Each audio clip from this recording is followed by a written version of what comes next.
Make way for Ducklings by Robert McCloskey. Mr. and Mrs. Mallard were looking for a place to live. But every time Mr. Mallard saw what looked like a nice place, Mrs. Mallard said it was no good. There were sure to be foxes in the woods or turtles in the water, and she was not going to raise a family where there might be foxes or turtles. So they flew on and on.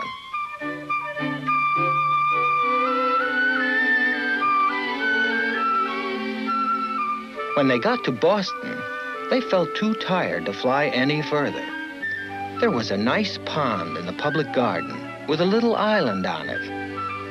The very place to spend the night, quacked Mr. Mallard. So down they flapped. Next morning, they fished for their breakfast in the mud at the bottom of the pond. But they didn't find much. Just as they were getting ready to start on their way, along came a boat pushed by a strange, enormous bird. There was a man sitting on its back. "Good morning," quacked Mr. Mallard, being polite. The big bird was too proud to answer. But the people on the boat threw peanuts into the water. So the Mallards followed them all round the pond and got another breakfast, better than the first.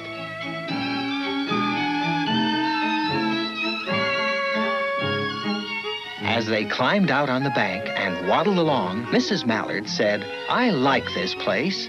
Why don't we build a nest and raise our ducklings right in this pond? There are no foxes and no turtles, and the people feed us peanuts. What could be better?" "Good," said Mr. Mallard, delighted that at last Mrs. Mallard had found a place that suited her. But...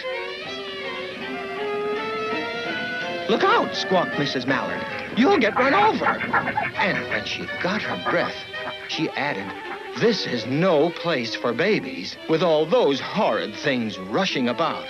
We'll have to look somewhere else." So they flew over Beacon Hill and round the State House, but there was no place there. They looked in Louisburg Square, but there was no water to swim in. Then they flew over the Charles River. "This is better," quacked Mr. Mallard. "That island looks like a nice, quiet place, and it's only a little way from the public garden." "Yes," said Mrs. Mallard, remembering the peanuts. "That looks like just the right place to hatch ducklings." So they chose a cozy spot among the bushes near the water and settled down to build their nest. And only just in time, for now they were beginning to molt. All their old wing feathers started to drop out. They would not be able to fly again until the new ones grew in.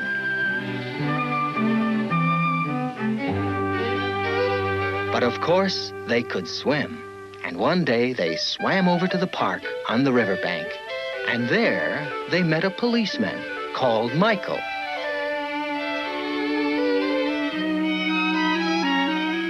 Michael fed them peanuts. And after that, the Mallards called on Michael every day.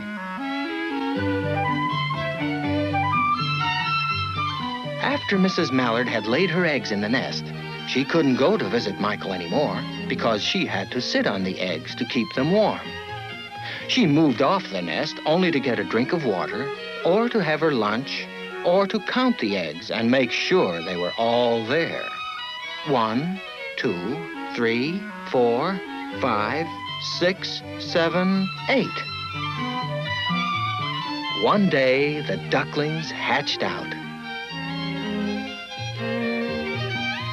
First came Jack, then Cack, then Lack, then Mack and Knack, and Whack and Pack and Quack. Mr. and Mrs. Mallard were bursting with pride. It was a great responsibility taking care of so many ducklings, and it kept them very busy. One day, Mr. Mallard decided to take a trip to see what the rest of the river was like. So off he set. "I'll meet you in a week in the public garden," he quacked over his shoulder. "Take good care of the ducklings." "Don't you worry," said Mrs. Mallard. "I know all about bringing up children." And she did.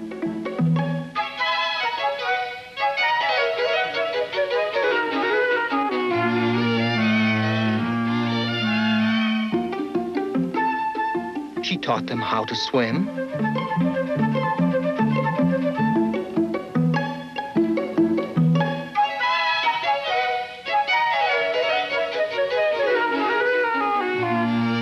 And she taught them how to dive.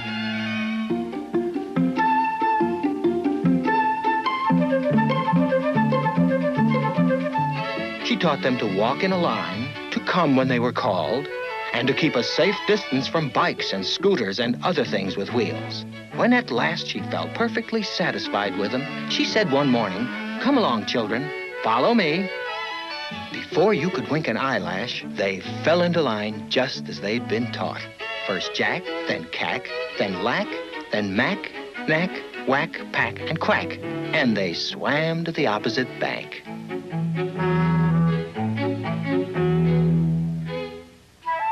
There, they waded ashore.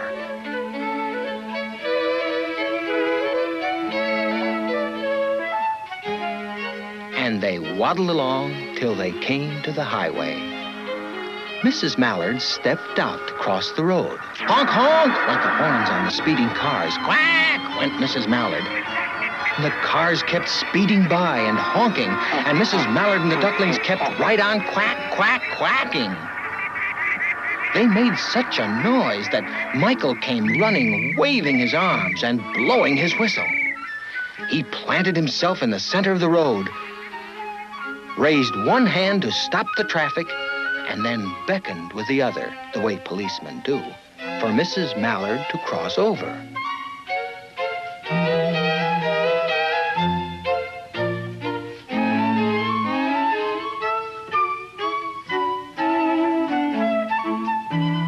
As soon as Mrs. Mallard and the ducklings were safe on the other side and on their way down Mount Vernon Street, Michael rushed back to his police booth. He called Clancy at headquarters and said, "There's a family of ducks walking down the street." Clancy said, "Family of what?" "Ducks," yelled Michael. "Send a police car, quick!" Meanwhile, Mrs. Mallard had reached the corner bookshop and turned into Charles Street, with Jack, Cack, Lack, Mack, Knack, Whack, Pack, and Quack all marching in line behind her. Everyone stared.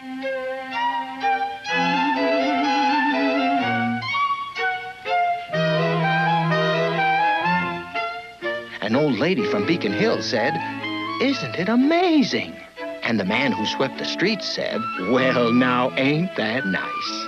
And when Mrs. Mallard heard them, she was so proud, she tipped her nose in the air and walked along with an extra swing in her waddle.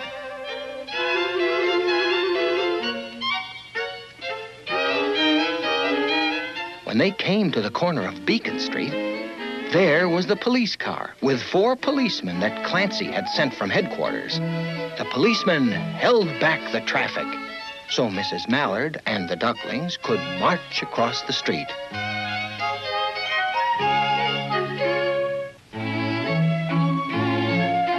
And they marched right on into the public garden.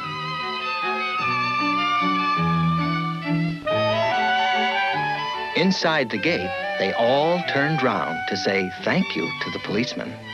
The policeman smiled and waved goodbye.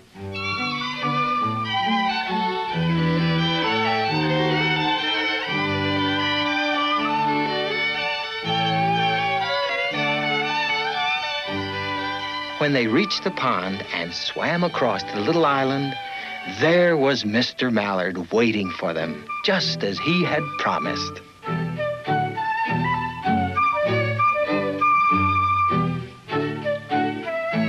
ducklings liked the new island so much that they decided to live there.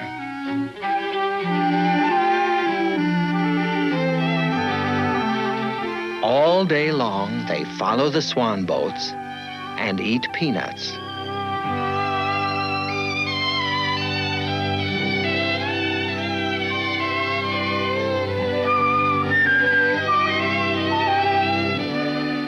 And when night falls, they swim to their little island and go to sleep.